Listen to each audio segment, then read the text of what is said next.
ಕಳಪೆ ಕೆಮ್ಮಿನ ಔಷಧಿಯಿಂದಾಗಿ 14 ಮಕ್ಕಳು ಸಾವನ್ನಪ್ಪಿರುವ ಬೆನ್ನಲ್ಲೇ ರಾಜ್ಯ ಸರ್ಕಾರ ಮುನ್ನೆಚ್ಚರಿಕೆಯನ್ನು ವಹಿಸಿದೆ. ರಾಜಸ್ಥಾನದಲ್ಲಿ ಸಾವಿಗೆ ಕಾರಣವಾದಂತಹ ಸಿರಪ್ ನಮ್ಮಲ್ಲಿ ಸಪ್ಲೈ ಆಗದಿದ್ರೂ ಕೂಡ 350 ಕಾಫ್ ಸಿರಪ್ಗಳ ಮಾದರಿಯನ್ನು ಟೆಸ್ಟ್ಗೆ ರವಾನಿಸಿದೆ. ಸರ್ಕಾರಿ ಆಸ್ಪತ್ರೆ, ಮೆಡಿಕಲ್ ಶಾಪ್, ಖಾಸಗಿ ಆಸ್ಪತ್ರೆ, ಖಾಸಗಿ ಕ್ಲಿನಿಕ್ಗಳಿಂದ ಮಾದರಿಯನ್ನು ಸಂಗ್ರಹ ಮಾಡಲಾಗಿದೆ. 2-3 ದಿನದಲ್ಲಿ ರಿಪೋರ್ಟ್ ಹೊರಬರುತ್ತೆ. ಇನ್ನು ಕೆಮ್ಮಿನ ಔಷಧಿಗಳನ್ನು ಬಳಕೆ ಮಾಡುವ ಬಗ್ಗೆ ಆರೋಗ್ಯ ಇಲಾಖೆ ಮಾರ್ಗಸೂಚಿ ಪ್ರಕಟ ಮಾಡಿದ್ದು, ಯಾವುದೇ ಅಸಹಜ ಪ್ರಕ್ರಿಯೆ, ನಿದ್ರಾವಸ್ಥೆ, ವಾಂತಿ ಅಥವಾ ಉಸಿರಾಟ ತೊಂದರೆ ಇದ್ರೆ ಹತ್ತಿರದ ವೈದ್ಯರನ್ನ ಸಂಪರ್ಕ ಮಾಡಿ ಅಂತ ಸಲಹೆ ಕೊಟ್ಟಿದ್ದಾರೆ. 2 ವರ್ಷದೊಳಗಿನ ಮಕ್ಕಳಿಗೆ ಸಿರಪ್ ಕೊಡಬೇಡಿ ಅಂತ ಹೇಳ್ತಿದ್ದಾರೆ ನಮ್ಮ ಆರೋಗ್ಯ ಇಲಾಖೆಯಲ್ಲಿ. 2 ರಿಂದ 5 ವರ್ಷ ಇದೆ, ತಗ್ಗಿನ ಮೇಲೆ ಸಲಹೆ ಮೇಲೆ ಕೊಡಿ ಅಂತ. 5 ವರ್ಷ ಮೇಲ್ಪಟ್ಟ ಮಕ್ಕಳಿಗೆ ವೈದ್ಯರ ಸಲಹೆ ಮೇಲೆ ಕೊಡಿ ಬೇಕಾರೆ ಅಂತ ಕೇಳ್ತಿದ್ದಾರೆ. ಕಡಿಮೆ ಅವಧಿಗೆ ಕನಿಷ್ಠ ಅಗತ್ಯ ಇರೋ ಡೋಸನ್ನು ಬಳಸಿ ಡ್ಯಾಶ್ ಅಂತೆಲ್ಲ ಹೇಳ್ತಿದ್ದಾರೆ. ಪ್ರಿಸ್ಕ್ರಿಪ್ಷನ್ ಇಲ್ಲದೆ ತೊಗೋಬೇಡಿ ಅಂತ. ಪ್ರಿಸ್ಕ್ರಿಪ್ಷನ್ ಇಲ್ಲದೆ ಯಾವುದೂ ತೊಗೋಬಾರ್ದು, ಪ್ರಶ್ನೆ ಬೇರೆ. ಎಕ್ಸಿಪ್ಟ್ ಜನರಿಕ್ ಮೆಡಿಸಿನ್ಸ್ ಬಿಟ್ಟರೆ. ಕೆಮ್ಮು ಇದೆಲ್ಲ ಉಲ್ಬಣ ಆದರೆ ವೈದ್ಯರಿಗೆ ಹೋಗಿ ಅವಧಿ ಮೀರಿದ ಔಷಧಿ ನೋಡಿ ಬಳಸಿ, ಅದು ಕಾಮನ್. ಅದು ನನ್ನ ಪಾಯಿಂಟ್ ಅದಲ್ಲ, ಇದಲ್ಲ ಅನ್ಸತ್ತೆ ನನಗೆ ಮಾಡಬೇಕಾಗಿದ್ದು ರಾಜ್ಯ ಸರ್ಕಾರ.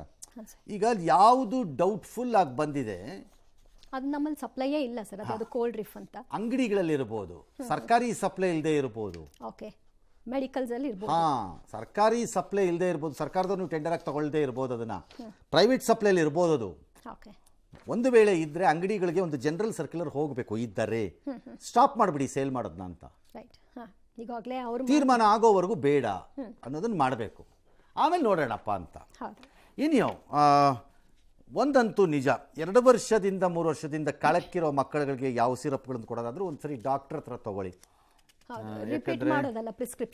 ನೀವೇ ಅದನ್ನು ಜನರಿಕ್ ಮೆಡಿಸಿನ್ ಥರ ಹೋಗ್ಬಿಟ್ಟು ಮೆಡಿಕಲ್ ಸ್ಟೋರ್ಸ್ನವ್ರಿಗೆ ಹೇಳ್ಬಿಟ್ಟು ಯಾವುದೊಂದು ಸಿರಪ್ ತೊಗೊಂಬಂದ್ಬಿಟ್ಟು ಚಮಚದ ಗಟ್ಟಲೆ ಕುಡಿಸ್ಬಿಡ್ಬೇಡಿ. ಅದನ್ನು ಮಕ್ಕಳಿಗೆ ಕುಡ್ಸಕ್ಕೆ ಹೋಗಬೇಡಿ. ಕೊಡಿ, ಇದನ್ನು ಡಾಕ್ಟರ್ ಹತ್ರ ಒಂದ್ಸರಿ ಕೇಳ್ಬಿಟ್ಟು ತಗೊಳ್ಳಿ. ಯಾವುದೇ ಇದ್ರೂ ಕಳ್ಕೊಳ್ಳೋದೇನಿರಲ್ಲ ಮಕ್ಕಳ ವಿಷಯ. ರಾಜ್ಯದಲ್ಲಿ ಸಾಮಾಜಿಕ, ಶೈಕ್ಷಣಿಕ, ಆರ್ಥಿಕ ಸಮೀಕ್ಷೆ ಅವಧಿಯನ್ನು ವಿಸ್ತರಣೆ ಮಾಡ್ತಾ ಇದ್ದಾರೆ ಎಲ್ಲ ಶಿಕ್ಷಣ ಇಲಾಖೆ. ರಾಜ್ಯದಲ್ಲಿ ನಾಳೆಯಿಂದ 12ರಿಂದ ಒಂದು ವಾರ ತಡ ಆಯ್ತಂತೆ ಇಲ್ಲಿ ಸಿಟಿನಲ್ಲಿ. ಹಂಗಾಗಿ 24ರವರೆಗೇನೋ ಹೋಗಿದ್ದಾರೆ ತಗೊಂಡು. ಬೆಳಗ್ಗೆ 8ರಿಂದ ಮಧ್ಯಾಹ್ನ 1ರವರೆಗೆ ಶಾಲಾ ತರಗತಿ ಮುಗಿಸಿ ಆಮೇಲೆ ಸರ್ವೆ ಮಾಡಿ ಅಂತ ಹೇಳಿದ್ದಾರೆ. ಹೇಳಕ್ಕೇನು ಹೋಗ್ಬೇಕು ಹೇಳಿ, ಮಾಡಬೇಕಲ್ಲ. ಮಾಡೋರು ಅವ್ರು ತಾನೇ, ಹೇಳಕ್ಕೆ ಹೋಗಕ್ಕೆ. ಬೆಳಗ್ಗೆ 8 ಗಂಟೆಯಿಂದನೇ ಬಂದುಬಿಡಿ ಕಾರ್ಪೊರೇಷನ್ ವರ್ಕರ್ಸ್ ಎಲ್ಲ. ಒಂದು 12 ಗಂಟೆ, 1:30-2 ಗಂಟೆವರೆಗೂ ಕೆಲಸ ಮಾಡಿಬಿಟ್ಟು ಆಮೇಲೆ ಒಂದು 4 ಅವರ್ಸ್ ಪಬ್ಲಿಕ್ಕಿಂದು ಇದನ್ನು ಕೇಳೋಣ, ಕಷ್ಟ ಸುಖ ಕೇಳೋಣ ಅಂತ ಯಾಕೆ ಹೇಳಲ್ಲ? ಅದಾಗ ಹೇಳಿ ನೋಡೋಣ. ಸೋಕಾಳ್ ಕಮಿಷನರ್ ಸಾಹೇಬ್ರು ಹೇಳಿ, 8ಕ್ಕೆ ಬಂದುಬಿಡಿ ಎಲ್ಲರೂ ಬೆಳಗ್ಗೆ. ಭಾಳ ಕಾಲೇಜು ಸ್ಕೂಲೆಲ್ಲ 8ಕ್ಕೆ ಸ್ಟಾರ್ಟ್ ಆಗುತ್ತೆ. ಬಂದುಬಿಡಿ, ಒಂದು 2 ಗಂಟೆ 3 ಗಂಟೆವರೆಗೂ ಕೆಲಸ ಮಾಡ್ಬಿಡೋಣ ಎಲ್ಲರೂ ಕಾರ್ಪೊರೇಷನಲ್ಲಿ. ಆಮೇಲೆ 4 ಅವರ್ಸು ನಿಮ್ಮ ಕಷ್ಟ ಸುಖ ಕೇಳೋಣ. ಅವ್ರ ಕಷ್ಟ ಸುಖ ಅಲ್ಲ, ಜನರ ಕಷ್ಟ ಸುಖ ಕೇಳಕ್ಕೆ ಅಟೆಂಡ್ ಮಾಡೋಣ ಹೋಗ್ಬಿಟ್ಟು ಅಂತ ಯಾಕೆ ಹೇಳಬಾರ್ದು? ಏನೋ ಹೇಳ್ತೀರಿ, ಮಾಡ್ತೀರಿ. ಆ ಟೀಚರ್ಗಳಿಗೂ ಅದಕ್ಕೆ ಹೇಳಿದೆ, ಟೀಚರ್ಸು ಶುಡ್ ಚಾಲೆಂಜ್ ಇಟ್. ನಾವು ಇದು ಪಾರ್ಟಾ ಅಲ್ವಾ ಅಂತ ಒಂದ್ಸರಿ ಕೇಳಬೇಕು. ಈಗ ಮಾಡಾಯಿತು, ಅದು ಬೇರೆ ವಿಚಾರ. 80% ಅಷ್ಟು ಸಮೀಕ್ಷೆ ಮುಗಿದಿದೆಯಂತೆ. 1.43 ಕೋಟಿ ಮನೆಗಳ ಪೈಕಿ ರಾಜ್ಯದಲ್ಲಿ ಇವ್ರು ಹೇಳ್ತಿರೋದು 1.5 ಕೋಟಿನೇ ಇಟ್ಕೊಳ್ಳೋಣ ಇದನ್ನು. ಮನೆಗೂ 4 ಜನ ಅಂತಂದರೆ ಸೊ ನಮ್ದು 6 ಕೋಟಿ ಪಾಪ್ಯುಲೇಷನ್ ಮಾತಾಡ್ತಿದ್ದಾರೆ ಇವರು. ಕಡಿಮೆ ಆಯ್ತಲ್ಲ ಸರ್? ಕಡಿಮೆ ಆಗತ್ತಲ್ಲ. ಆವ್ರೇಜ್ ಇದು ಮನೆದು ಡ್ವೆಲ್ಲಿಂಗಲ್ಲಿ ಎಷ್ಟು ಅಂತ ತೊಗೋತಿದ್ದಾರೆ ಇವರು. ಏನೇಯೋ ನೋಡೋಣ ಅದನ್ನು.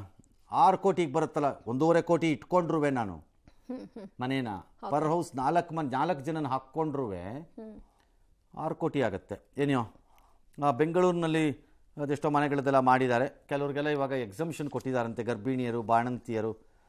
ಅದೆಲ್ಲ ಕಾಮನ್ಲಿ ಕೊಡಬೇಕಾಗಿತ್ತು ರೀ, ಕಾಮನ್ ಸೆನ್ಸ್ ಇದ್ದವರು. DCM DKಶಿ ಆಕ್ಷೇಪ ಎತ್ತಿದ್ರಲ್ಲ, ಅದಕ್ಕೆ ಅದ್ರದ್ದು ಆಯೋಗದ ಅಧ್ಯಕ್ಷರು ಏನೋ ಸ್ಪಷ್ಟನೆ ಕೊಟ್ಕೊಂಡಿದ್ದಾರಂತೆ. ಏನಂತ, ಇದರಲ್ಲಿ ತಪ್ಪೇನಿದೆ ನನಗೆ ಅರ್ಥ ಆಗ್ತಿಲ್ಲ ಅಂದರೆ. ನಿಮಗೆ ಅರ್ಥವಾಗ್ತಿದ್ರೆ ನಮಗೆ ಅರ್ಥವಾಗಿದೆ, ನಾವು ಹೇಳ್ತೀವಿ ತಗೊಳ್ಳಿ. ಚಿನ್ನ ಎಷ್ಟಿದೆ ಅಂತ ಪ್ರಶ್ನೆ ಕೇಳಿಲ್ಲ, ಇದೆಯೋ ಇಲ್ಲವೋ ಎಂದು ಕೇಳಿದ್ದೇವೆ. ಜೀವನ ಮಟ್ಟ ತಿಳಿದುಕೊಳ್ಳಲು ಇದು ಅಗತ್ಯ ಅಂದಿದ್ದಾರೆ. ತಪ್ಪೇನಿದೆ? ಇದೇ ತಪ್ಪು. ತಮಗೆ ನಾವು ಭಾಳ ನಮ್ರತೆಯಿಂದ ಹೇಳ್ತೀವಿ, ಕೇಳಿಸ್ಕೊಳ್ಳಿ ಬೇಕಿದ್ರೆ. ಚಿನ್ನ ಎಷ್ಟಿದೆ ಅಂತ ಪ್ರಶ್ನೆ ಕೇಳಿಲ್ಲ, ಕರೆಕ್ಟು. ಚಿನ್ನ ಇದೆಯೋ ಇಲ್ಲವೋ ಅಂತ ಕೇಳ್ತಿದ್ದೀವಿ, ಕರೆಕ್ಟು. ಯಾತಕ್ಕೆ?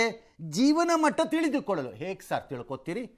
ನನ್ನ ಮನೆಯಲ್ಲಿ 5 ಗ್ರಾಮ್ ಇದೆಯೋ 500 ಗ್ರಾಮ್ ಇದೆಯೋ ಅಂದರೆ ನಿಮಗೆ ಜೀವನ ಮಟ್ಟ ತಿಳ್ಕೊಳಕ್ಕಾಗೋದು.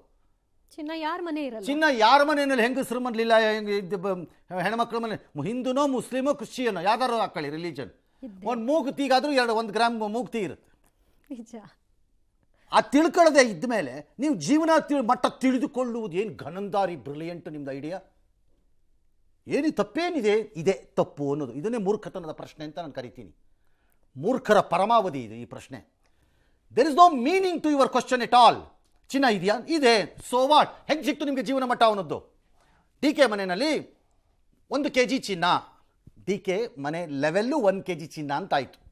ಇನ್ಯಾರ್ದೋ ಮನೆಯಲ್ಲಿ 10 ಗ್ರಾಮ್ ಚಿನ್ನ, ಅವ್ರ ಮನೆ 10 ಗ್ರಾಮ್ ಚಿನ್ನದ ಲೆವೆಲ್ ಮನೆ ಅಂತ ಗೊತ್ತಾಗತ್ತಪ್ಪ. ಅದೆರಡೂ ತಗೊಳ್ಳಲ್ಲ, ಬರೀ ಚಿನ್ನ ಇದೆಯಾ ಇಲ್ವಾ ಅಂತ ಕೇಳಿದ್ರೆ ಅಂತ ಬೂಟಾಟಿಕೆ ಪ್ರಶ್ನೆ ಅದು.